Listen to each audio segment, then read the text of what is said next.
పల్లా శ్రీనివాసన్న గారికి నా నమస్కారాలు తెలియజేసుకుంటూ, ముఖ్యంగా ఈరోజు నేను ఇక్కడ ఎంపీగా గెలిచి ఈ స్టేజ్ పైన సీఎం గారి పక్కన, లోకేష్ అన్న పక్కన నేను అది ఎమ్మెల్యేలు మినిస్టర్ల ముందు నేను మాట్లాడగలుగుతున్నాను అంటే నారా లోకేష్ అన్న వల్లే, సీఎం గారి వల్లే.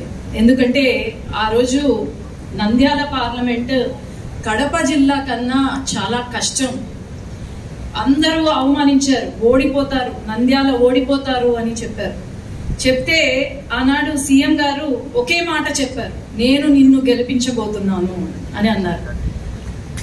ఎలక్షన్ లో ప్రతి మిగతా జిల్లాలు నాకు తెలియదు కానీ మా నంద్యాలలో ప్రతి కాన్స్టిట్యున్సీలో సీఎం గారు తిరిగారు ఆనాడు. ఎందుకంటే నంద్యాలలో సీఎం గారిని అరెస్ట్ చేశారు, మనందరికీ తెలిసిన విషయం. ఎన్నో ఇబ్బందులు పాలు చేశారు. అదే కసితో మేమందరము పనిచేసి ఓడిపోతామనుకున్న నంద్యాలను గెలిపించుకొని 7 నియోజకవర్గాల్లో ఎమ్మెల్యేలుగా గెలిపించుకొని ఈరోజు ఒక అచీవ్మెంట్ మాకు. సీఎం గారు ఒక మాట చెప్పారు నేను ఎంపీ అయిన తర్వాత, అమ్మ మీరు ఎంపీగా పని చేయొద్దండి, కాన్స్టిట్యున్సీలో ఒక కార్యకర్తగా పని చేయండి అని చెప్పారు. ఆ మాట నాకు ఇప్పటి వరకు అదే గుర్తుంది, అలానే పనిచేస్తున్నాను సార్ నేను. అట్లాగే లోకేష్ అన్న అన్నారు, మీ డాక్టర్లకు హ్యూమన్ టచ్ ఎంత ఇంపార్టెంటో పాలిటీషియన్స్ కి కూడా హ్యూమన్ టచ్ అంతే ఇంపార్టెంట్ అని చెప్పారు. అదే విధంగా ముందుకు వెళ్తున్నాం. నంద్యాలలో ఒక ప్రత్యేకత ఉంది సార్. సార్ ముఖ్యమంత్రిగా ఉన్నప్పుడు ముందు ఓర్వకల్లో మహిళా సంఘాలు అత్యంత లార్జెస్ట్ మహిళా సంఘం ఓర్వకల్. ఇప్పుడు ఈ మహిళా సంఘాలు ట్రైనింగ్ కి ఇతర రాష్ట్రాలకు, కాశ్మీర్ కి, గుజరాత్, ఉత్తరప్రదేశ్ కి వెళ్తున్నారు. అది మా ఓర్వకల్ ప్రత్యేకత, అది మీ గొప్పతనం సార్. ఫాతిమా బి అని చెప్పి ఓర్వకల్లో UN అవార్డు తీసుకుంది. ఇది మహిళల యొక్క సార్ మహిళలకు ఇచ్చే ప్రాధాన్యత.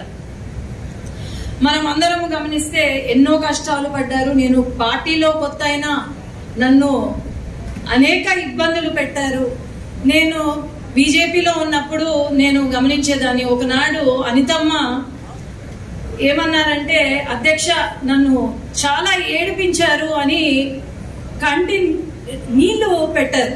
ఆ సంఘటన అసలు మర్చిపోలేని సంఘటన. నేను ఒకటే విషయం సార్ కోరేది, నా పైన కూడా కేసులు పెట్టారు. ఆనాడు నేను ఏదో ఒకటి ఎమ్మెల్యే గాని ఎంపీ గాని కావాలి అని ఎందుకు కోరుకున్నాను అంటే, నా పైన కేసులు పెట్టి నా మామూలుగా పిల్లలకు పోలీసులు అంటే భయం. నా చిన్న పాప కారులో ఉండగా ఆమె ముందే నన్ను పోలీసులు తీసుకెళ్లి స్టేషన్లో వేశారు సార్ అన్నాడు. అది చాలా బాధాకరమైన విషయము.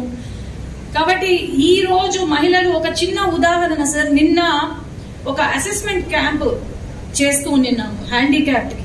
ఆ అసెస్మెంట్ క్యాంప్ లో ఒక సిపిఐ అతను మన ప్రభుత్వానికి వ్యతిరేకంగా మాట్లాడితే 2 కళ్ళు కనపడవు. ఒక మహిళ ఎక్కడికి వెళ్తుందో దారి తెలియదు కానీ జై తెలుగుదేశం, జై తెలుగుదేశం అని కింద పడి. ఆ సంఘటన చూస్తే మనకు మహిళలు ఎంత తెలుగుదేశం పార్టీని ఎంత గౌరవిస్తున్నారు, మిమ్మల్ని ఎంత గౌరవిస్తున్నారో అనేది అర్థమవుతుంది. ఎందుకంటే మహిళల వల్ల ప్రభుత్వాలే ఫామ్ అవుతాయి, ప్రభుత్వాలే కోల్పోయే పరిస్థితి కూడా ఉంది. కానీ ఈ రోజు మహిళలు మనకు ఎంతో గౌరవిస్తున్నారు తెలుగుదేశం పార్టీని. అట్లాగే ముందు ఎన్నో సంవత్సరాల కాలంగా మిమ్మల్ని, లోకేష్ అన్నను ముఖ్యమంత్రిగా చూస్తామని మేము కోరుకుంటున్నాం సార్. అట్లాగే ఒక రిక్వెస్ట్ సార్, ముందుగా కేసులు ఏవైతే ఉన్నాయో మన కార్యకర్తల పైన, మహిళల పైన ఏవైతే ఉన్నాయో అది ఫస్ట్ దానికి ప్రాధాన్యత ఇచ్చి కేసులు చూడటము రిక్వెస్ట్ చేస్తున్నాను సార్. అట్లాగే ఇంటి స్థలాలు ఏవైతే ఉన్నాయి సార్, మీ వల్ల స్థానిక సంస్థల్లో మహిళలకు రిజర్వేషన్ వచ్చింది, అట్లాగే డీలర్షిప్ లో రిజర్వేషన్ వచ్చింది.